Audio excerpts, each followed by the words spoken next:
So good morning mga igan! Gagawa ngayon tayo ng aking favorite, yung pork tocino. Isa din to sa aking mga specialty, kaya sana magustuhan ninyo yung paggawa ko ng tocino. Napakasarap nito kaya try nyo rin. So ito yung ating mga ingredients sa paggawa ng pork tocino. So meron tayo dito, this is a 1 kilo ng pork. So tingnan nyo yung ano niya. Mamaya papakita ko sa inyo to.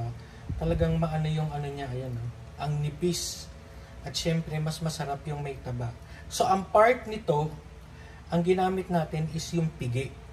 Kasi yun yung may taba. Ito yung magandang paggamit ng paggawa ng tocino. No? So, syempre, gagamit tayo ng sugar. At gagamit tayo ng, ito yung aking ginagamit na food coloring. No? Pampaganda lang naman ito, no? Para attractive tingnan yung ating pork tocino, no? So, naglalagay ako dito. Ang color ko is strawberry red at saka combination siya ng orange. So, meron din tayong Sprite. Ayan, Sprite. At hindi mawawala yung ating carbonato, no? Ito.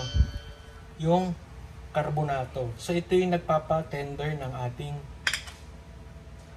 meat, no? So, ang gagawin lang natin dyan is imimix lang naman natin ito lahat. So, wala namang masyado ditong makomplikadong ano, pagsasama-samahin lang natin siya lahat dito at imimix lang din natin siya. So, ganun lang gagawin natin.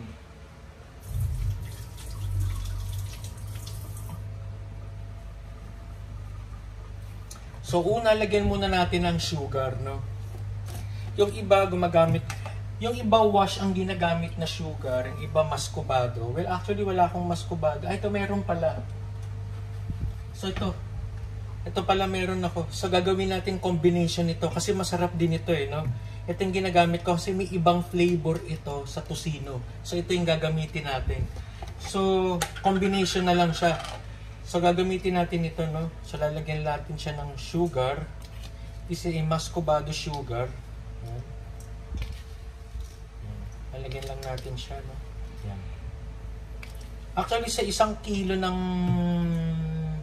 tocino, pwede half kilo ng sugar. So, yun ang ating ratio dyan. Half kilo ng sugar at 1 kilo ng ating yan.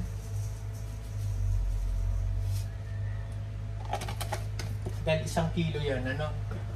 So, next is yung ating, lalagyan natin ng ating pangpakulay, no?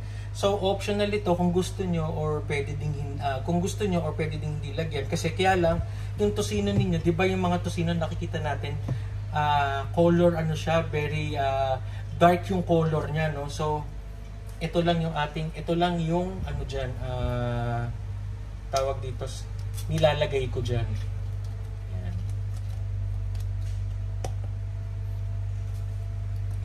Buksan lang natin. Actually, bago pa tong aking nakabibili ko lang.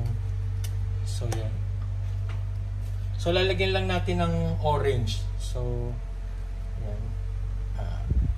Buksan natin. Ingat lang tayo kasi medyo baka pag tumalsik, kumukulay kasi siya sa ano. Yan. Yan. So, lagyan lang natin siya. So, yan. So, 2 teaspoon ng color orange, ano? At 1 teaspoon ng strawberry red.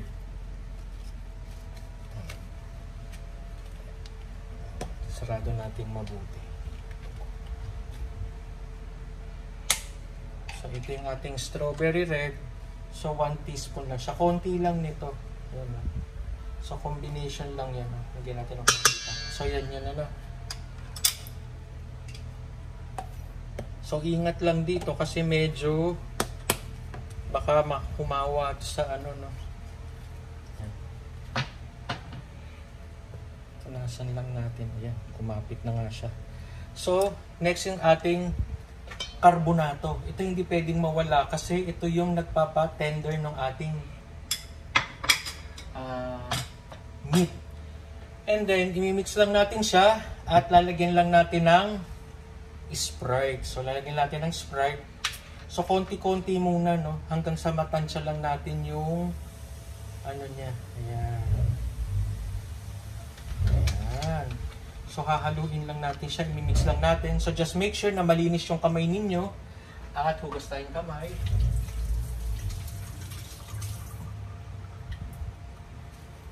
At i-mix lang natin ito, no?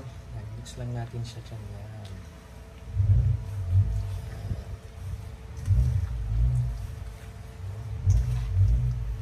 So, ang pag-mix lang ng tusino ay yan, no? Very dark yung ating tusino. Yan. Ganda ng kulay niya. Very dark.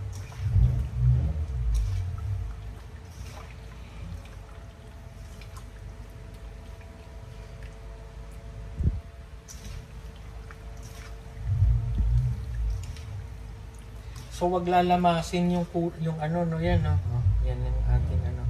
So pwede rin itong lagyan ng curing salt. So yung iba naglalagay ng curing salt, yung pink salt.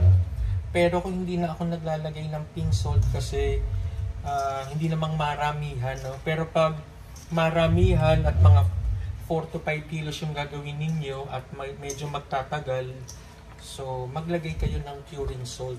So ano ba yung use ng curing salt? So yung curing salt is kinocure niya yung meat, so para magtagal siya. So ito hindi na kailangan kasi yan.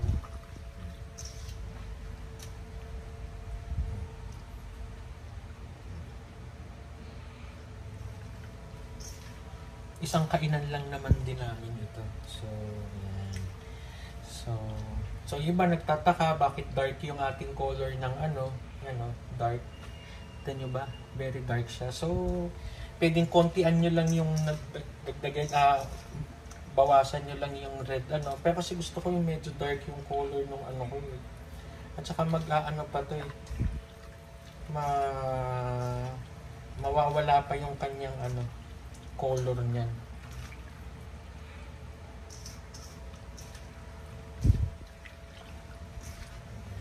Mix lang natin siya. So dagdagan natin ng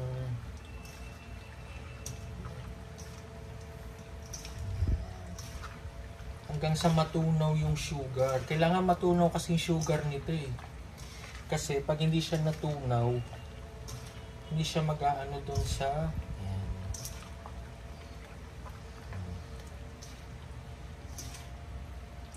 ganyan lang yan.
Hugas lang tayo ng kamay.